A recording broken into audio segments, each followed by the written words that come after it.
औज़ुबिल्लाहिमिनश्शैतानिर्रजीम बिस्मिल्लाहिर्रहमानिर्रहीम वातुइज़्ज़ु मन तशा वतुज़िल्लु मन तशा, और वो जिसे चाहता है इज़्ज़त देता है और जिसे चाहता है ज़िल्लत देता है। अस्सलामु अलैकुम माय व्यूअर्स, आज मैं इंग्लिश ग्रामर का लेक्चर नंबर 2 उसका पार्ट 5 जो है उसके अबाउट जो है वो कन्वे करने लगा हूँ, जिसमें मैं अपने व्यूअर्स को टाइप्स ऑफ सेंटेंस जो है उसको डिफ़ाइन करूँगा। जैसे कि मैंने अपने एक्स लेक्चर में बताया था टाइप्स ऑफ सेंटेंस, इसके टू टाइप्स हैं, इसकी 2 हाउस हैं।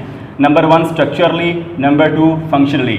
अब मैं इनको डिफ़ाइन करने से पहले मैं ये बता दूँ क्लास, क्योंकि क्लास का सेंटेंस के अंदर एक बहुत ही इम्पॉर्टेंट रोल है। अब क्लास होता क्या है, क्लास का इस सेंटेंस के अंदर रोल क्या होता है, यानी कि एक लार्जर सेंटेंस जो होगा वो क्या कहलाएगा, a sentence which is a part of larger sentence, यानी कि एक सेंटेंस का जो सबसे लार्जर पार्ट होगा वो क्या कहलाएगा, क्लास कहलाएगा। एक सेंटेंस का जो लार्जर पार्ट होगा वो क्या कहलाएगा, एक सेंटेंस कहलाएगा। और उस सेंटेंस के लिए हमें एक सब्जेक्ट की ज़रूरत पड़ती है और एक प्रेडिकेट की ज़रूरत पड़ती है। अब सब्जेक्ट जो होता है उसको बोलते हैं, जो फर्स्ट सेंटेंस के फर्स्ट पार्ट में आए वो सब्जेक्ट कहलाता है, और जो सब्जेक्ट के जो सेंटेंस के बाद वाले पार्ट में आए उसको प्रेडिकेट कहते हैं। अब जैसे कि एग्जांपल में आप जो हैं वो देख सकते हैं मेरे viewers, this is the school, ये फर्स्ट पार्ट है, इसका मतलब है सब्जेक्ट। इसी तरह वेयर वी स्टडीड, जहाँ पे हम क्या करते हैं, मुतालिया करते हैं, ये बाद वाला पार्ट है, इसको क्या बोलते हैं, प्रेडिकेट, यानी सब्जेक्ट और प्रेडिकेट। ये मैंने आपको अपने व्यूअर्स को क्लास का डिफाइन कर दिया है, जिसमें मैंने बता दिया है किसी भी सेंटेंस का लार्जर पार्ट, जो भी सेंटेंस बनाएंगे उस सेंटेंस का जो लार्जर पार्ट होगा वो हमारे पास क्या कहलाएगा, क्लास। क्लास का सेंटेंस के अंदर बहुत ही अहम रोल होता है। इसको मैं आगे लेके चलता हूं, जिसमें मैं अपने व्यूअर्स को यहां पे बताऊंगा। सबसे पहले स्ट्रक्चरली, जैसे कि मेरे व्यूअर्स देख सकते हैं, इसका टाइप्स का फर्स्ट पार्ट जो है वो स्ट्रक्चर है। अब स्ट्रक्चर को ही मैं डिफाइन करने जा रहा हूं। स्ट्रक्चर का जो फर्स्ट सब डिवीजन है वो है सिंपल सेंटेंस। जब सिंपल सेंटेंस की बात करते हैं तो सिंपल सेंटेंस के अंदर हमें किन चीज़ों की जरूरत पड़ती है, सब्जेक्ट की, वर्ब की और ऑब्जेक्ट की। जब भी कोई सिंपल सेंटेंस होगा उसमें सब्जेक्ट, वर्ब और ऑब्जेक्ट जो है वो लाजमी होगा, क्योंकि इससे हमें सेंटेंस से क्या मिलता है, गिव कंप्लीट थॉट्स, सेंस और आइडिया। यानी कि जो भी सिंपल सेंटेंस होगा उसमें ये 3 जो एलिमेंट्स हैं वो लाजम होंगे, तो क्या वो एक कंप्लीट सेंटेंस कहलाएगा।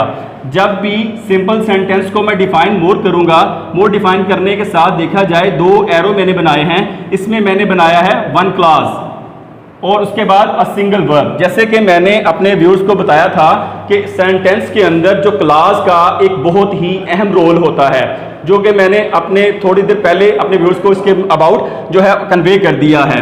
जब सिंपल सेंटेंस बनाएंगे तो उसके अंदर हमें क्या चीज़ चाहिए होगी, हमें इंडिपेंडेंट क्लास होगी और no need and other class होगी। यानी कि जो भी हम सिंपल सेंटेंस बनाएंगे उसमें हमें इंडिपेंडेंट क्लास चाहिए होगी, और इंडिपेंडेंट क्लास ऐसी होगी इसके साथ किसी दूसरी क्लास की जरूरत नहीं होगी। मैं अपने व्यूअर्स को बता दूं, 2 क्लास की बात होती है, इंडिपेंडेंट क्लास और डिपेंडेंट क्लास। इंडिपेंडेंट क्लास क्या होती है, जो बिल्कुल आज़ाद होती है। डिपेंडेंट क्लास जो होती है always followed by independent class. जो भी डिपेंडेंट क्लास होगी वो फॉलो करेगी इंडिपेंडेंट क्लास को। इसी तरह एग्जाम्पल में देख सकते हैं, आई स्लेप्ट जस्ट 3 आवर्स। एक तो देखा जाए तो ये सेंटेंस कंप्लीट सेंस हमें दे रहा है, मैं सिर्फ 3 घंटे सोया। और इसमें देखा जाए ये एक क्लास है, मुकम्मल सेंटेंस जो होगा वो एक क्लास हो जाएगी। और उसी तरह देखा जाए इसमें अ सिंगल वर्ब भी इसके अंदर है, जैसे कि मैंने ये 2 एरो से अपने व्यूअर्स को रिप्रेजेंट करवाया था कि 1 क्लास अ सिंगल वर्ब। अब आई स्लेप्ट जस्ट 3 आवर्स, इसका मतलब एक मुकम्मल क्लास और एक सिंगल वर्ब। इसी तरह आई फॉरबिड यू स्मोक, मैंने तुम्हें मना किया किससे, स्मोकिंग करने से। अब इसके अंदर भी एक वर्ब है जो सिंगल वर्ब को रिप्रेजेंट कर रहा है और एक मुकम्मल क्लास है। यानी कि सिंपल सेंटेंस को डिफाइन मैंने किया है। अब मैं डिफाइन करने लगा हूं स्ट्रक्चर की सेकंड कैटेगरी को जो है कंपाउंड सेंटेंस, इसमें इसके टू हाउसेस हैं। वो टू हाउसेस कौन से हैं? नंबर वन, जब भी हम टू हाउसेस की बात करेंगे तो इसमें more than one independent class होगी। मीन टू से दैट एक से ज्यादा इंडिपेंडेंट क्लास होंगी, यानी कि अपना जो कोई ऐसी क्लास नहीं होगी जो कि डिपेंडेंट करती हो, इंडिपेंडेंट क्लास होंगी। इसकी सेकंड कैटेगरी में देखा जाए तो सेकंड कैटेगरी में मैंने क्या रिप्रेजेंट करवाया है? Join together or single with conjunction or punctuation. अब मेरे व्यूअर्स इसको जरा देख लें कि जब हम कंपाउंड सेंटेंस को डिफाइन करेंगे तो इसमें कंजंक्शन का और पंक्चुएशन का बहुत ही इंपॉर्टेंट रोल होगा, जो कि कंपाउंड सेंटेंस को कंप्लीट करने में एक अहम किरदार अदा करता है, एक इंपॉर्टेंट रोल प्ले करता है।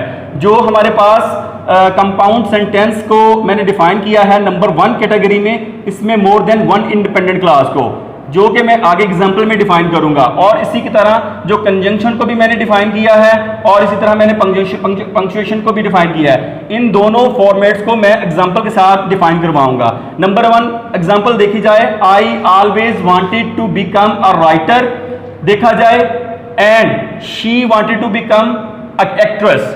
अब सबसे पहले यहां पे देखा जाए दोनों क्लास क्या है? इंडिपेंडेंट हैं। इस I always wanted to become a writer, यानी कि मैं हमेशा क्या बनना चाहता था? एक राइटर, एक कॉलम, एक लिखने वाला, एक मुसन्निफ। अब उसी के साथ देखा जाए तो हमारे पास एक कोमा भी है और एक हमारे पास एंड भी है। जो यहाँ पे कोमा है, मैं व्यूअर्स को बता दूं, ये जो कोमा है ये रिप्रेजेंट करता है पंक्चुएशन को और जो एंड ये रिप्रेजेंट करता है कंजंक्शन को। जैसे कि मैंने बताया था कि ज्वाइन टुगेदर, ये दोनों इकट्ठे भी आ सकते हैं और ये सिंगल सिंगल भी आ सकते हैं। मीन टू से दैट इन दोनों में से किसी एक को भी लिया जा सकता है। और दूसरी फॉर्मेट में देखा जाए, she wanted to become actress, यानी कि मैं हमेशा मुसन्नफ बनना चाहता था और वो हमेशा एक्ट्रेस बनना चाहती थी। दोनों फॉर्मेट क्या हो जाएंगी? अलग-अलग हो जाएंगी, जिससे क्या शो हो जाएगा कि ये इंडिपेंडेंट क्लास भी हैं और कंजंक्शन और पंक्चुएशन का इन्होंने इनके साथ स्टैंड बाय भी किया है। इसकी फर्दर एग्जांपल देखा जाए, आई सा अली यस्टरडे, मैंने अली को कल देखा।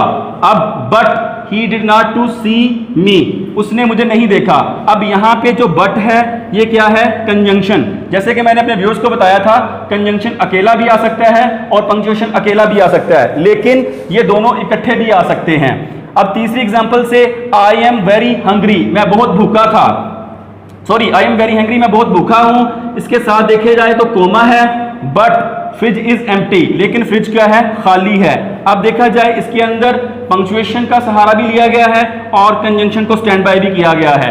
ये कंपाउंड सेंटेंस है जिसमें क्या होता है? दोनों ही इंडिपेंडेंट क्लास होती हैं, दोनों में जो इनका अलग अलग रोल होता है, दोनों के सब्जेक्ट वर्ब जो है मैंने यहाँ पे डिफाइन कर दिए हैं, यानी कि इसमें टू वर्ब्स और टू क्लास जो हैं वो इंपॉर्टेंट रोल प्ले कर रही हैं। इंशाल्लाह इसका नेक्स्ट पार्ट मैं जल्दी अपलोड कर दूंगा। शुक्रिया।